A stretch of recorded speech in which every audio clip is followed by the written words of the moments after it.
Amis internautes, n'oubliez pas de liker, de vous abonner et de cliquer sur la note de notification pour ne rien rater. Madame, Monsieur, fidèles internautes de BLTV, bonjour et bienvenue dans ce nouveau numéro de votre émission de Spiritualité, Jardin de l'âme. Dans le Jardin de l'âme, nous parlons aujourd'hui du Fa, le Fa dans sa généralité, et c'est avec le docteur Juste Danwegnon. Il est connu sous le nom de Prince Vognon. Prince Vognon, bonjour. Bonjour. Vous êtes prêtre du Fa, médecin spiritualiste, vous êtes sociologue. Merci d'avoir accepté de nous édifier sur le Fa. Merci, c'est un plaisir. Pour commencer cette émission, dites-nous pour quelqu'un qui n'est pas initié, que comprendre du Fa? Merci, je salue les internautes et je leur dis d'abord merci pour avoir choisi de suivre BLTV. Lorsqu'on parle du Fa, de façon générale, c'est un art divinatoire qui permet de révéler des choses par rapport aux êtres vivants que nous sommes.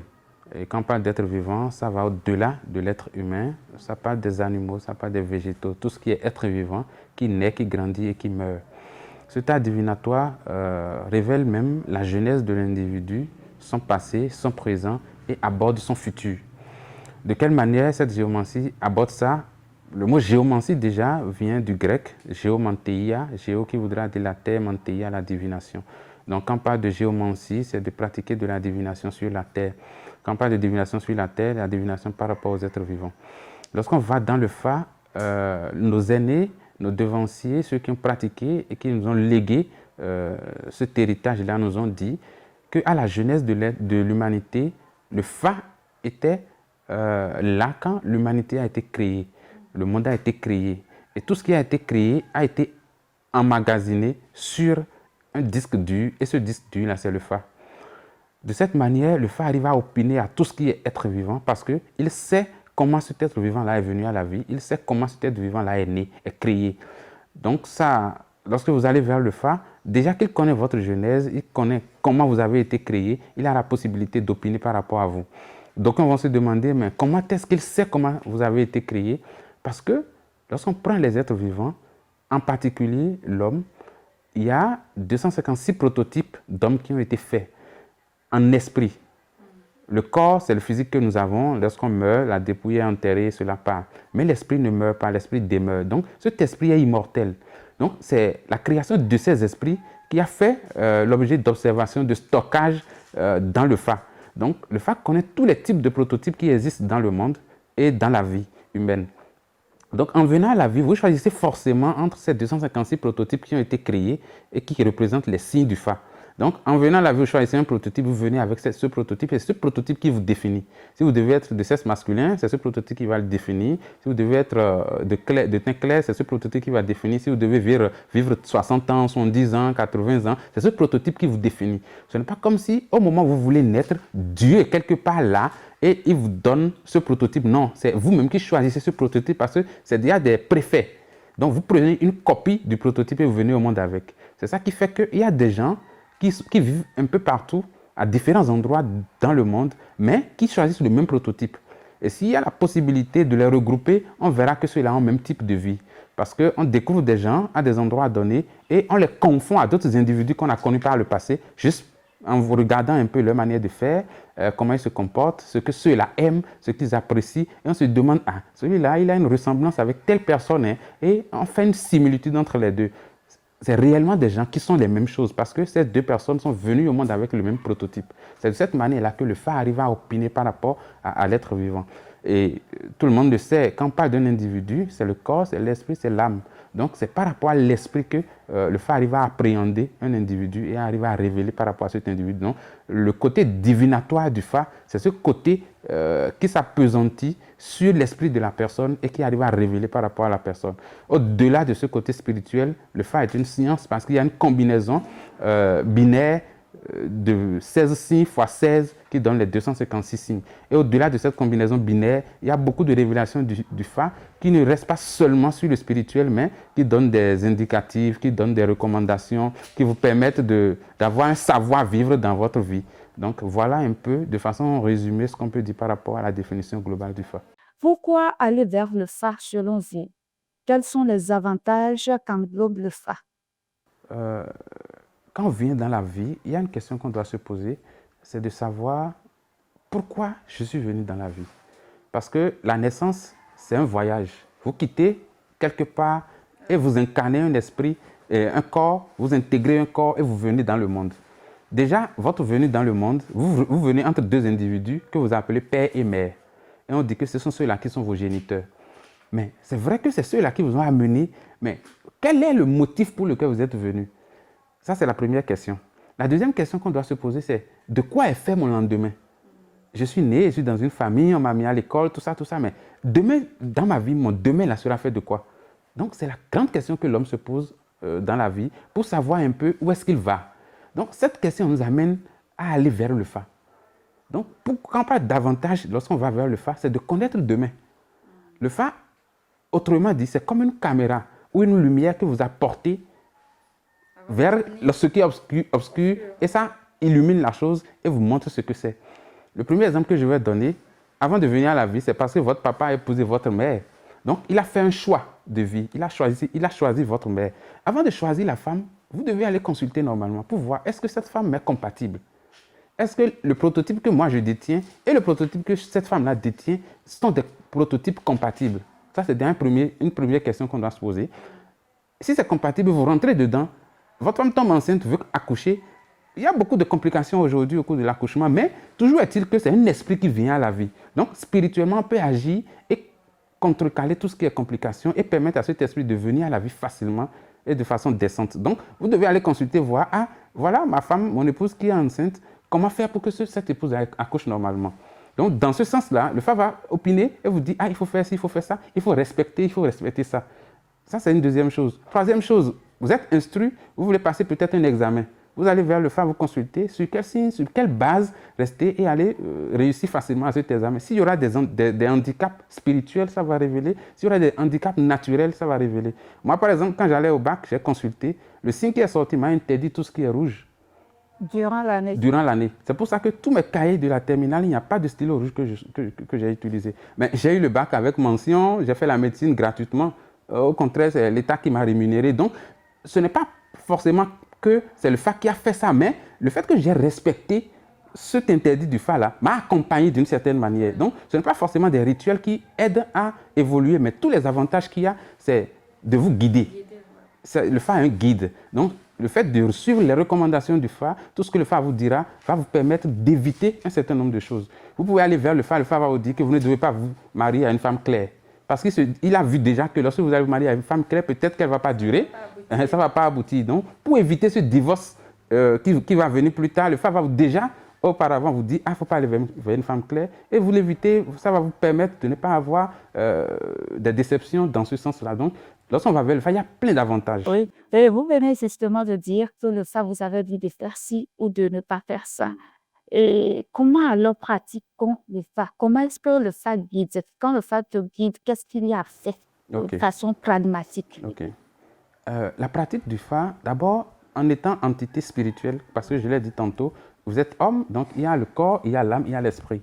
Lorsque vous allez vers le Fa, comment le Fa arrive à opiner par rapport à vous? Et cette pratique-là, comment ça arrive à être efficace vis-à-vis de vous? Vous êtes entité spirituelle, vous allez vers le Fa, vous avez un parcours. Vous avez des aïeux, vous avez des ancêtres, vous avez une intuition. Cette intuition vient de votre esprit. Donc, lorsque vous allez vers le Fa et vous posez des questions au Fa, celui qui est devin ou bien celui qui est prêtre de Fa, il a déjà un arsenal de consultation et cet arsenal lui permet de ressortir le signe juste qui pourra révéler ce qui vous a amené, qui pourra révéler vos difficultés et qui pourra apporter des solutions à ça. Et donc, parlant justement de ces signes du Fa, on en a combien? 256. C'est ça que j'ai affilié aux 256 prototypes que Dieu a mis en place. Donc, lorsque vous allez et vous consultez, vous posez une question, tout ce qui vous suit, vous accompagne, que ce soit vos ancêtres, vos aïeux, sont en esprit, parce qu'ils sont déjà partis, ils sont en esprit. Donc, ces esprits connaissent un peu vos difficultés, vos problèmes. Ils vont aider maintenant les esprits qu'il y a chez le consultant, cet ensemble d'ingrédients qu'il a réunis, qui pourront ressortir le signe, à sortir le signe juste parmi les 256 qui pourra révéler votre problème et qui pourra apporter solution à ces problèmes-là. Donc, dès que le signe sort et il vous explique, vous vous retrouvez déjà à travers ce qui est expliqué et vous dites, ah, avec ce signe, il n'y a pas de rituel à faire, mais il y a telle recommandation. Il n'y a pas de recommandation, mais il y a tel rituel à faire. Et quand ça parle de rituel, c'est un message que vous envoyez encore au monde spirituel, sous forme d'ingrédients peut-être que vous allez réunir, sous forme d'aumônes que vous allez faire, ou bien une certaine pratique que vous allez faire. Et ces pratiques vont vous amener à peut-être conjurer un sort, ou bien faciliter un bonheur qui est en cours, qui doit venir. On entend certaines personnes dire qu'elles sont initiées au Fa. Comment s'initie au Fa? Qu'est-ce que l'initiation au Fa englobe? Quand on parle d'initiation, c'est aller découvrir ce prototype dont on a parlé. Parmi ces 256 signes du Fa, chacun vient au monde avec un signe du Fa. Donc, lorsque vous êtes là seulement, vous ne pouvez pas savoir quel est votre signe de Fa. Lorsque vous allez consulter aussi le Bokono, vous ne pouvez pas savoir votre signe de Fa. La consultation va opiner circonstanciellement. Ça va révéler des choses par rapport à la période dans laquelle vous êtes, ce que vous vivez actuellement, et apporter une solution pragmatique à ça. C'est même pour ça que c'est très intéressant d'aller vers le Fa, parce que vous n'avez pas de lien avec le Fa. Vous avez un problème, vous allez, ça vous répond, vous repartez, il n'y a pas de lien. Ce n'est pas comme si vous devez quelque chose au Fa, ou bien il y a une dette vis-à-vis du Bokono. Non, non, non, non. Vous allez, ça sort, ça vous dit, il y a ci, il y a ça. Vous faites, vous avez la solution, vous partez. Vous n'avez pas de compte à rendre à quelqu'un, vous n'avez pas de compte à rendre au Bokono après, ni rien à payer après. Non, ça opine, c'est fini, vous partez. C'est quand vous êtes malade, vous prenez un médicament, vous guérissez, c'est fini, vous avez fini avec la maladie. Donc, lorsque vous allez vers le Fa, pour vous initier, c'est connaître ce prototype-là. Quel est le signe que moi j'ai choisi parmi les 256 et je suis venu à la vie avec? Donc, dans l'initiation, il y a 2 étapes. Ces 2 étapes, la première étape, c'est l'initiation qui concerne tout le monde. La femme peut faire ça, l'homme peut faire ça. Mais la deuxième étape, c'est une initiation qui concerne seulement l'homme. Parce qu'il y a des rituels qui sont affiliés à cette initiation. Il y a d'autres choses qui sont faites qui sont affiliées à cette initiation. Oui, c'est ça que je dis. Il y a d'autres choses qui sont affiliées à cette initiation que la femme ne peut pas faire. Parce que d'abord, le sexe de la femme ne permet pas à la femme de le faire. Et il y a des exigences dans la chose que la femme ne pourra pas faire. Donc ça, c'est seulement réservé aux hommes. Et c'est ça qui donne le pouvoir à la personne de devenir prêtre de Fa. Après cela, cela lui donne le champ maintenant, la possibilité de devenir prêtre de Fa. Il peut ne pas étudier le Fa, il peut ne pas maîtriser le Fa, mais quand on va le voir, on va l'appeler Bokono parce qu'il a reçu la bénédiction et la force de devenir Bokono. Donc, la première initiation et la deuxième initiation donnent toute la même chose. C'est de révéler le prototype de la personne et quand ce prototype vient, on lui détaille ça. Ah, ce signe que vous avez eu a dit que vous devez avoir tel nombre de femmes, vous devez avoir tel nombre d'enfants, vous devez respecter ci, vous devez respecter ça, vous ne devez pas manger ci, vous ne devez pas manger ça. Il y a de simples choses qui ne sont pas compatibles avec notre esprit que nous consommons et ça nous détruit à petit feu. Parfois, on se dit, ah, je suis envoûté, je suis ensorcelé, mais ce n'est pas forcément l'ensorcellement, ce n'est pas forcément l'envoûtement, mais c'est seulement nos pratiques, ce que nous mangeons, comment nous nous habillons, peut-être une couleur qu'on préfère, mais qui est incompatible avec nous. Mais chaque fois, on préfère porter ça. Et si on n'arrive pas à faire le lien, ou bien si à un moment donné, on arrive à faire le lien, on se dit, ah, chaque fois quand je porte le vert, là, ça me crée telle chose. Hein. Et naturellement, soi-même, on arrive à révéler certaines choses. Donc, lorsque vous allez découvrir le prototype, on vous dira, ce prototype dit que vous n'êtes pas compatible avec ci et ça. Et les gens, pour la plupart du temps, s'initient tardivement. Peut-être à 40 ans, à 30 ans, À 20 ans. même à 5 ans. Vous voyez, le fait de s'initier tardivement fait qu'on a vécu déjà peut-être 60 ou bien 80% des choses. Donc, le fait de révéler là, ça révèle des choses du passé plus que des choses du futur.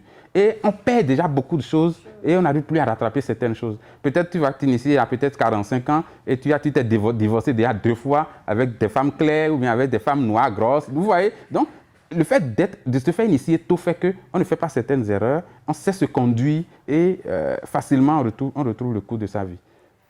Quand on est initié au Fa, que le Fa nous demande de faire telle ou telle chose et qu'on ne respecte pas cela, est-ce que cela a des inconvénients chez nous? Ça n'a pas d'inconvénient dans le sens où le Fa va vous punir. Non. Puisque le Fa n'est pas un fétiche ou bien une divinité qui va vous punir ou bien qui va marquer un coup. Mais s'il vous dit, n'épousez pas telle personne ou bien n'épousez pas tel type d'homme, et vous allez épouser, la seule conséquence que vous aurez, c'est peut-être un divorce après, ou bien c'est peut-être des difficultés après, c'est peut-être des malentendus après. Ce n'est pas que c'est le Fa même qui viendra vous punir ou bien créer des conséquences, non. Mais s'il dit de ne pas faire, c'est qu'il a trouvé un malheur si on le fait. Donc, dès que vous allez le faire, vous allez découvrir ce malheur-là. Vous allez découvrir cette malchance ou bien cette négativité qui fait que le Fa vous a dit « Ah, n'allez pas vers ça ». Sinon que le Fa lui-même ne viendra pas vous punir, mais le fait de ne pas respecter les recommandations va faire qu'à un moment donné, vous allez découvrir que « Ah, telle chose qu'on m'avait interdite là, ah, finalement, quand j'ai fait, j'ai remarqué telle chose. » Vous voyez? On entend certaines personnes dire que quand tu as un Fa, c'est comme si ce Fa-là représentait ton esprit. Du coup, si quelqu'un d'autre a ton Fa, que cette personne-là, celui-là qui a ton Fa peut faire de ta vie ce qu'il veut. Est-ce que c'est vrai? Je vais dire non et oui. Lorsque la personne connaît ton signe de Fa, il peut te porter atteinte. S'il est vraiment ancré dans la spiritualité et dans le Fa. C'est comme on dit, vous maintenant, vous êtes bac et vous travaillez à BLTV. On sait déjà que vous êtes journaliste, vous travaillez à BLTV. Je peux aller voir la hack. Si je connais quelqu'un, je dis, ah, telle personne qui a telle chose à bloquer là. Parce que je connais votre domaine d'intervention. Je sais que vous êtes journaliste. Donc, je sais que si je vais à la hack là, et si je fais mes magouilles là-bas, je peux vous créer des ennuis. C'est un truc comme ça. Donc, même de loin, quand on sait le domaine dans lequel la personne est, on peut lui créer des ennuis. Donc, c'est de cette manière que quelqu'un qui maîtrise le Fa, il y a des astuces dans le Fa qui ne sont pas des astuces qui sont recommandées, mais lorsqu'il pratique ça, ce n'est pas qu'il va porter atteinte et tuer, nuire la personne, mais tout ce que la personne a fait déjà sur son prototype, l'a encadré, les rituels qu'il doit faire, il peut neutraliser tout ce qu'il a fait déjà. Et la personne redevient encore comme s'il n'a pas été initié. Alors qu'il s'est initié pour atteindre un niveau donné. Donc on le ramène encore à zéro. Ou bien on le ramène encore à la base. C'est pour ça qu'on dit que pour la plupart du temps, de ne pas faire savoir son signe à des gens qui ne sont pas des gens de bonne foi. Oui. Ok, nous sommes déjà même presque à la fin de cette émission. Qu'est-ce que vous avez à dire pour leur émission? Aux internautes, qu'est-ce que je vais dire? C'est que quand on parle du Fa, c'est un guide. C'est ce qui nous guide, c'est ce qui nous permet de savoir qui nous sommes. Quand on dit connais-toi toi-même, c'est un des moyens, un des outils les plus performants pour nous aider à nous connaître nous-mêmes. Aller vers le Fa, ce n'est pas aller vers le diable, ce n'est pas aller vers quelque chose d'abominable ou bien d'aberrant, mais c'est aller vers quelque chose qui va faire savoir vivre, qui va aider et qui va faire prospérer. Merci. Madame, monsieur, vous venez de suivre votre émission de spiritualité, une émission de spiritualité dénommée Le Jardin de l'âme. Nous avons parlé aujourd'hui du Fa, le Fa dans toute sa généralité. Nous en avons débattu avec le Dr. Juste Danwegnon. Il est connu sous le nom de Prince Vognon. Prince Vognon, merci d'avoir été là. Merci. Chers internautes, merci de nous avoir suivis. Nous vous disons à bientôt pour le prochain numéro, toujours sur le Fa.